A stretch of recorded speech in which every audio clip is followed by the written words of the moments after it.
Hey, what's up, my little Tattle Tells? Listen, I know I've been gone for a minute, but I'm back with the jump off, y'all. The dust is settling on the Queen's Jubilee. As we all expected, it went off with a meh, right? The only bang, the only razzle dazzle were Harry and Meghan.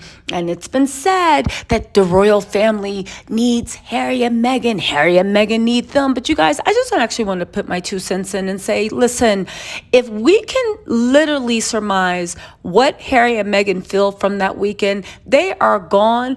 It shows they were right to leave the UK and the royals. And baby, it shows they aren't ever coming back. Now listen, the royals are Harry's family, and we all know it's hard to walk away from family, even narcissistic, deranged family. Look at how Meghan tried to actually get her father to be involved in her wedding, even though he's disappointed her countless times in the past. Now we know that their decision, right, to hand in their notice to the British family literally hinged on them being deranged and attacking Meghan. And not even that, attacking Meghan's unborn child. But it looked like they upped the ante by actually attacking Meghan's grown children, her children, they're there, right?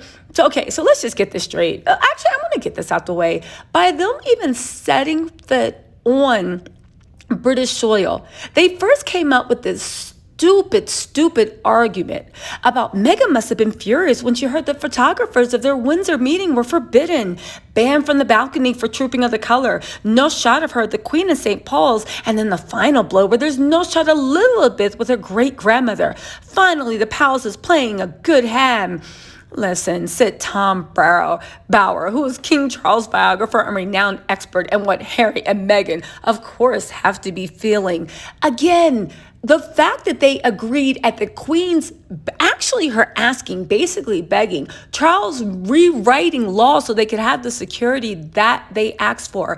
They tried to get Meghan and Harry involved in a lot of events, but what actually happened?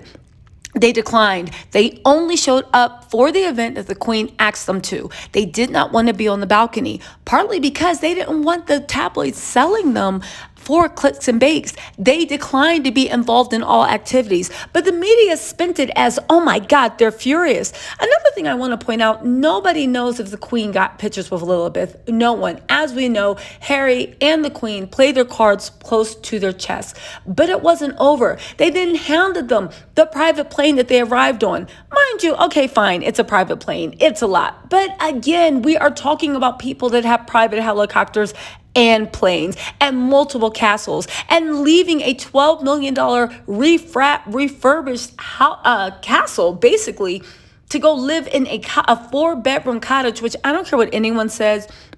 They first asked for Frogmore House. They were denied. Then they asked for Adelaine Cottage, which I think Eugene was supposed to live in. I think the reason they had that, it's only 4 bedrooms. You must be crazy if you think that William and Kate are living in a 4-bedroom house. Even if they're separated, Kate's not living in a 4-bedroom house.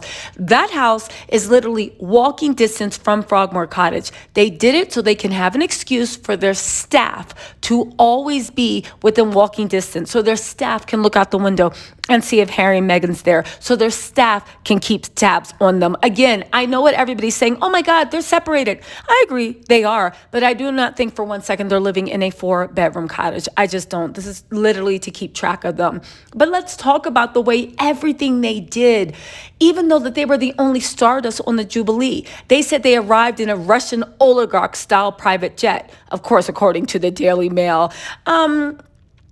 And a private jet that the Queen has and that President Obama has, or whatever, right? Now get this, they also literally started a birther movement in between every aspect of Meghan's public opinion being subjugated to such analysis, picked apart. You know, the type of car they took to St. Paul's Cathedral that gave them a greater status. According to the London Times, said it gave them a greater status than some minor royals, including Mike and Zara Tyndall, who arrived in a service on the bus. Listen, I just don't understand it. But then they had to point out, but obviously a much lower status than Kate and William, who arrived in a royal possession.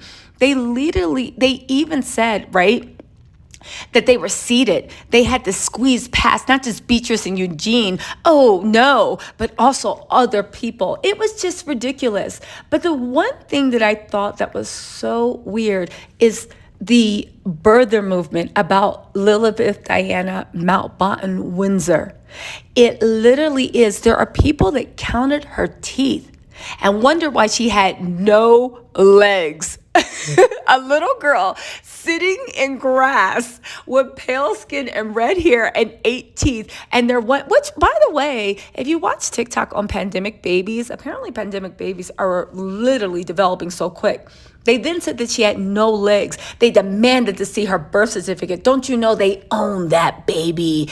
Or they said that Lily didn't even actually exist and wasn't Meghan's child, saying that she was a hologram created by Bill Gates. They literally even had the nerve to say that that was the gardener's grandchild that they literally took and had a photo op in. They then tried to say that Lilibet was never there, and they photoshopped the back of the Windsor the Frogmore Cottage into the back of the Photoshop. They then said the Queen never was there. There were so many birthers movements. They're demanding birth certificates. They're saying that Harry, first of all, Lilibet doesn't exist, but if she does exist, it's not Meghan's baby. And Meghan couldn't have birthed Harry's firstborn son as well. You guys, they are batty. They are local, but it gave them a fresh round of their media game. And you know, one thing I will say, I am glad they stayed out of sight and out of mind, because honestly, at this point, I 100% believe with just the virtual hate, the vitriol that was spewed across the universe, spewed across the pond at Harry and Meghan for her daring to show up, being happy, being alive, walking tall with their heads held high around that serpent of snakes that wanted to crush her very existence. And even then, still she rose like a phoenix out of the ashes of the house that they burnt down. You guys, I'm calling this now, and I don't care what anyone says. This is the end of the monarchy as we know it. Don't get me wrong. There's always going to be small people that bow and curtsy to Will and Kate. There's always going to be people jockeying for position and wanting to be more than they are, and thinking that the royal bloodline, that pure blue bloodline will reign supreme. But when it comes to the rest of the world, it looks like William and Kate will always rule Little Britain, but it looks like the rest of the world, thank goodness, is marching for a more equitable, why can't I talk? A more equitable future, a more loving future, a more accepting future. Again, Harry saw the future. He gave up his role. He earned his own. You can argue where it came from, but again, Harry and Meghan are a true American fairy tale, and I'm glad they are on Salty Island. And you know what? I don't think they're ever going to come back. William and Kate, that island's all yours. Let's see what you do with it, baby. All right? Anyway, my little Tattle Tells, let me know what you think in the comments, and I will talk to you later. Bye.